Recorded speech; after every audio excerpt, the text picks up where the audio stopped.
腾讯视频的朋友们，大家好，我是谭健次，我是金世佳。时隔3年，两人再次搭档回归到第2季，这次花多久时间进入到角色呢？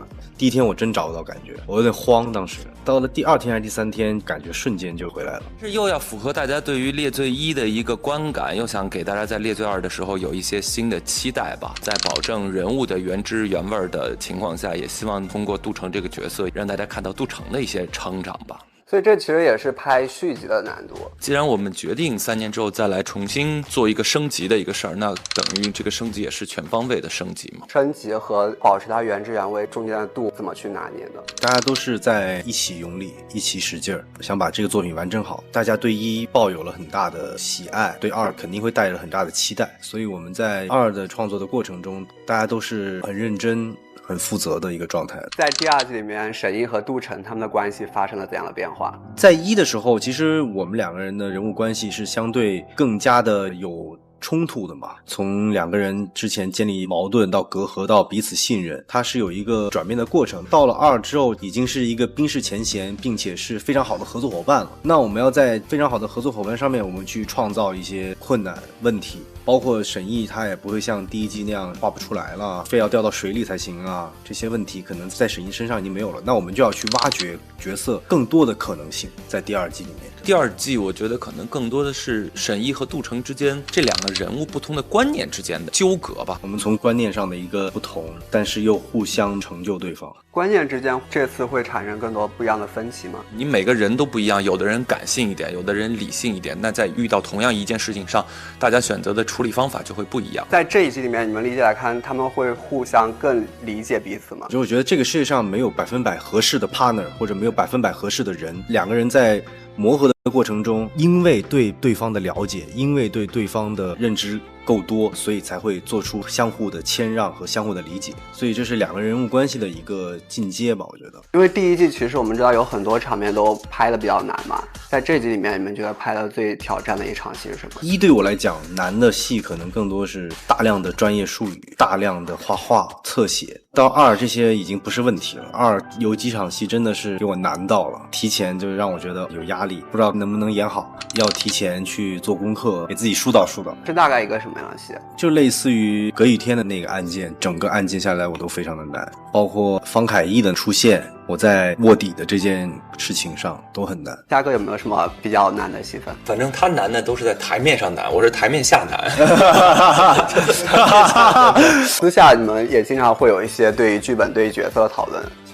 每天每时每刻。猎2我们私下聊的全是角色，全是戏。因为我觉得还是有猎1的珠玉在前吧，不能说是压力吧。既然我们决定要做这个东西，我们就希望可以做得更好一点。包括我也好，包括健次也好，是希望每一个细节都可以做得更好一点。是情不自禁的，没有觉得在完成个什么任务，很想去交流关于2个角色之间的这种心理的问题。拍的时候还是希望到时候跟观众见面的时候，整个戏观众说哇这个好好看，哇这个比1更近了一步。这个说明谭健次也好，金世佳也好，这3年都没有白过。因为我觉得如果没有一个信心说我们2可以做得比1好，其实也没有必要做这个东西。包括我还是希望以杜成他也是一个活生生的人，他会做什么样的反应，他会说什么样的话，都是以我对于这个角色，然后这个角色在我身上长了3年这样子的一个骨肉相连的这种感觉来去衡量，而不是只是说这事儿过去就过去了。还是希望可以无时无刻的让观众跟着我们一起进入到事件本身来吧。因为有了1的成功，然后大家对你们的期待会给自己更多的这种压力，希望不要让大家失望。换做谁都会有这个压力。当时猎1播的时候看到了很多大家的反馈，会反哺到这个猎2的拍摄。在看1的时候已经感受过一遍1的故事了，然后你再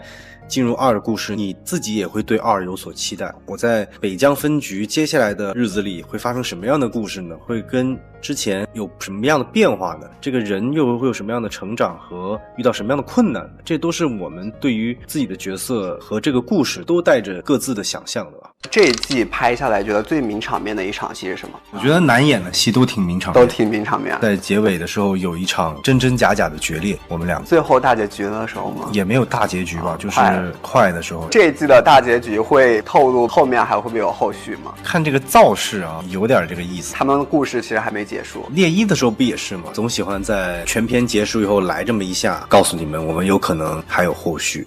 你有能力看清人性的真相，这是好事儿，但你不能每次都让自己陷进去出不来，因为你陷得越深，就会越痛苦。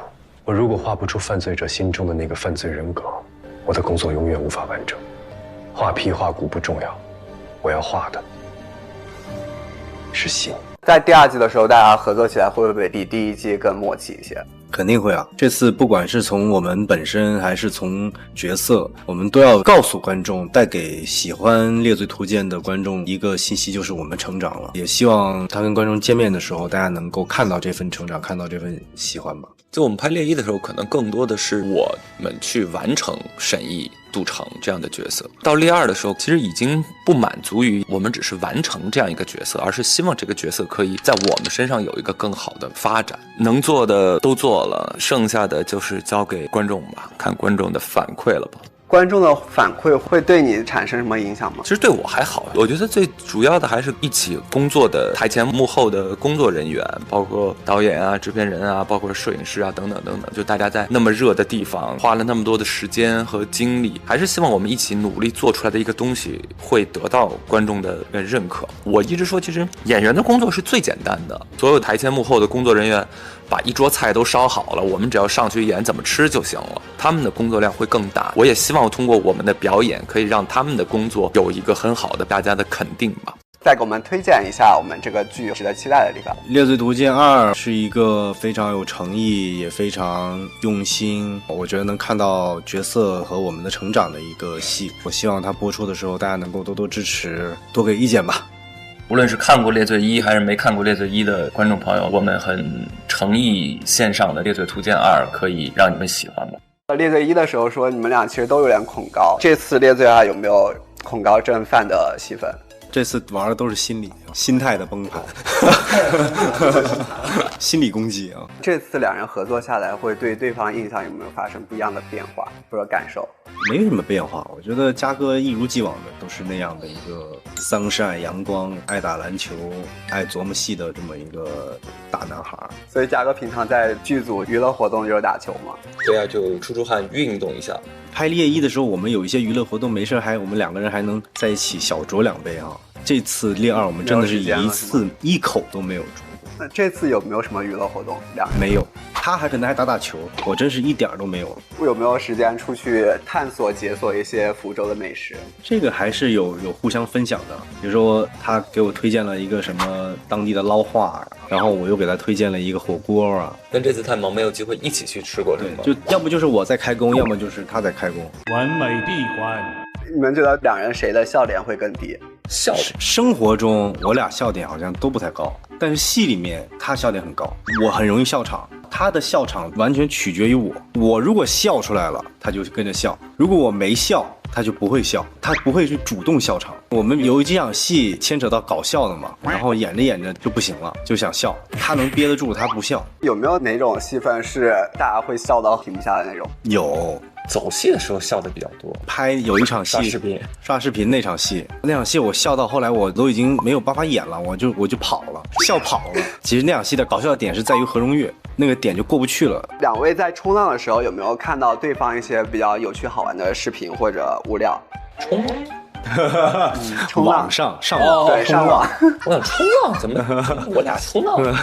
你说现实的冲浪，现在你懂了吧？他应该冲不到。我刷到过他拍别的戏的时候出酒店被围堵了，然后他那种手足无措的样子，让我笑了一整天，我还发给他看。那嘉哥收到这个视频有说什么吗？就莫名其妙就被人围了嘛。我当时真的笑了好开心啊，触发了你的笑点，是不是？对，他当时大概是一个什么样的神情呢？就是那种犯人被逮了，你知道吧？就那个被摁上车了。那嘉哥有看到谭哥什么有意思的东西吗？我昨天刷到一个你自己跟你自己演戏的那就是滤镜嘛，就是我觉得你那演的还挺逗的。嘉哥他老刷我那个舞蹈视频，他还跳呢，他自己还学呢。可以，看来是有关注到很多。这次教过我。但现场是有他先自己刷到了以后，他自己跳了一下，他自己这样，我说错了，我说是6，他说6，对我应该是7，对，教了他几下，他比划了几下，我觉得可以学会了。而且今天还官宣了巡回演唱会，到时候感觉大家都抢票很难。感谢大家支持。会不会邀请一下嘉哥去看一看？他已经主动请缨了，我要上场。对，是吗？要做嘉宾吗？对，我要上场，要上去唱奥特曼。如果用一种颜色来形容对方角色的话，分别是什么？顾城的话，我觉得是蓝色吧，很公正，像大海一样很磅礴、很雄伟的那种感觉。神医应该是深红色吧，我觉得比较神秘、比较深邃、比较疯癫。那你们觉得对方呢？如果用颜色形容的话，这次应该是柠檬黄色吧。嘉哥的话，我觉得是绿色。为什么绿色就是对眼睛最好的颜色，阳光嘛 ，sunshine 嘛。对，两人都是因为这个原因吗？比如说柠檬这个是因为什么？就觉得一直很元气满满，再累也要元气满满，也要撑住。所以两人的对方印象都是很元气满满、很阳光。我不太行，那你给谭哥的印象？我累了就累了，我就投降了。猜测一下对方的 MBTI 是什么呢？你们知道吗？你知道 MBTI 是什么？他肯定不知道。上次问星的时候我们就问过了，可能就问过去，然后这边就出来了。当时就出了。我觉得他跟我应该是 I 人吧，我们两个人都是 I 人。但你已经算是那个应该是 I 人中的 E 人吧？我是 I 中之 I， 但是我是为爱作义。我能感觉到你其实在一些场所，对，就是就是属于已经形肌肉记忆了。那如果给沈毅和杜晨在《猎罪2》里面默契度打分的话，你们觉得是有多少？9分，差1分在哪呢？留点进步的空间。这次拍第2季，大家有没有学习到什么新技能呢？拍摄中或者说剧里面，大家看戏的时候就能看到了，沈毅已经不满足于画皮画骨了嘛，所以他就开始研究人心了嘛，这是他自己开发的一个新技能。因为现在在福州拍戏嘛，给大家推荐一下，来福州的话可以去打卡一些什么美食呢？海鲜啊，捞化是吧？还有什么？他可能比我知道的多一些。嘉哥去解锁的更多。捞化，来这边就是吃的那个捞化，是不是？也还好，就是你吃的机会真的比较少，这次比较少一点。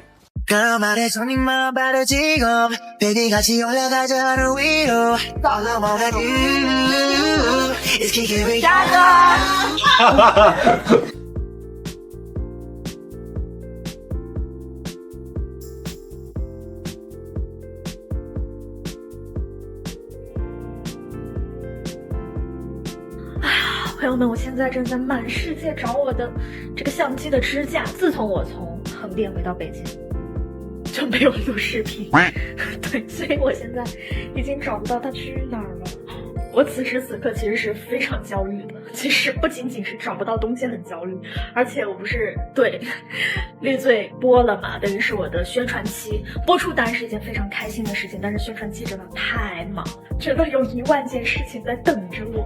哎，但你们有谁跟我一样，越有很多事情在等着你干的时候，你越想拖延时间？我真的想想，我有1万件事情要等着我，但我现在就是什么都不想干，反而想做家务，就想什么一会儿扫扫地，一会儿收拾一下东西，逃避一下，放一个指甲吧。因为我明天是想说把相机带过去给你们录一些在现场对我们观影团还有见到猎罪小伙伴的一些花絮和内幕的，我也很期待。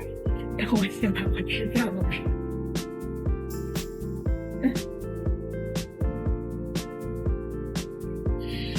我这太好了，吓死我了，一个字儿就写错了。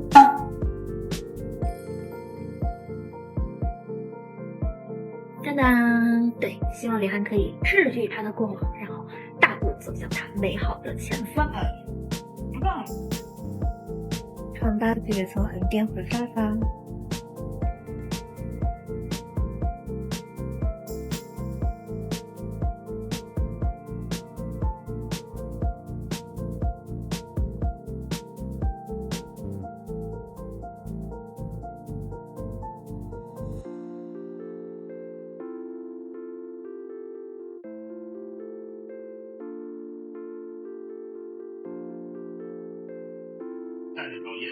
20分钟速度做一个早餐。然后后来我来上大学，为什么就是最喜欢表现在自己大妈中的爱情那你标题的那个让你说觉得有点看戏的心态。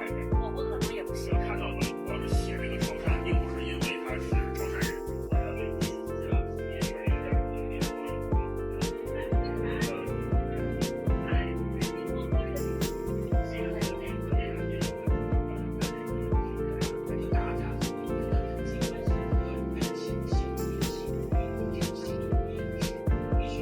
潦草的大戏。请欣赏今日份糊弄餐。我已经很久没有就是吃很干净的健康餐了，有点来不及了，所以电子榨菜今天就不看了，赶紧吃。好看。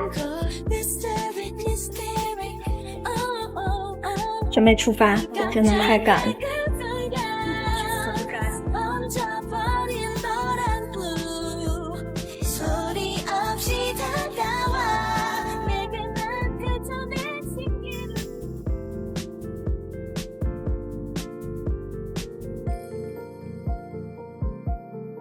我们来最早，都没来呢。这里面大厅全是列罪。拍一点，因为我挺好看。万一一会儿尬住了，就谁也别怪谁。没事，尬住了我们俩一起拉，我们俩一起分担。没事，我们看着聪明就行，看着也不具体聪不聪明无所谓，看着也不聪明的样子。拉回福州的那种感觉。哎，欢迎来到我们的访谈节目《猎罪图鉴2》反弹，访谈，果然都不太聪明。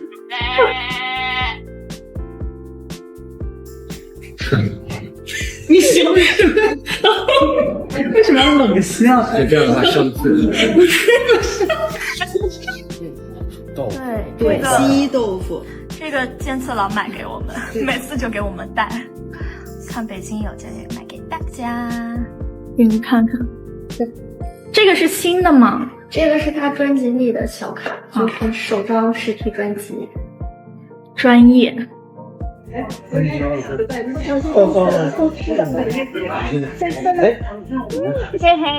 么样？说咱们吃的那个这么多，哇塞，吃吗？哇塞，谢谢，太好了。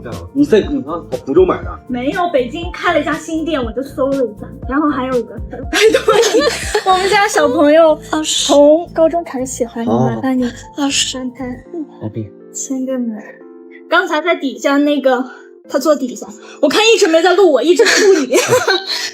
老师，谢谢老师。不客气。一会儿见。谢谢你的那个信任录。没事，慢慢造。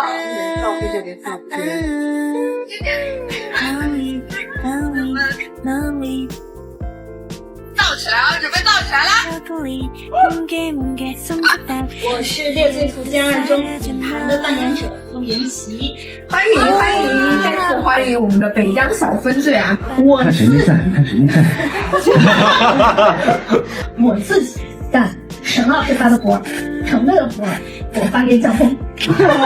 要么人家能在北疆分局干这么久，是吗？Hello， 大家好，欢迎来到我们《猎罪图鉴2》，好久不见局，我是今天的 MC 小峰，蒋峰啊。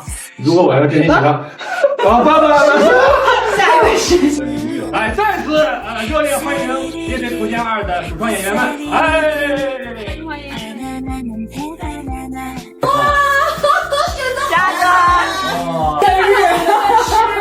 你还妄想着改变了你的世界呢？好了，我到了吗？对呀，对，今天我们的营业结束了，准备撤了。今天直播了4场啊！哎呀，累吗？不累。我回来了，朋友们。我这个头发感觉我的整个头要断了。今天看直播的朋友们有没有发现，我今天不停在转我的颈椎脖子？哎呦！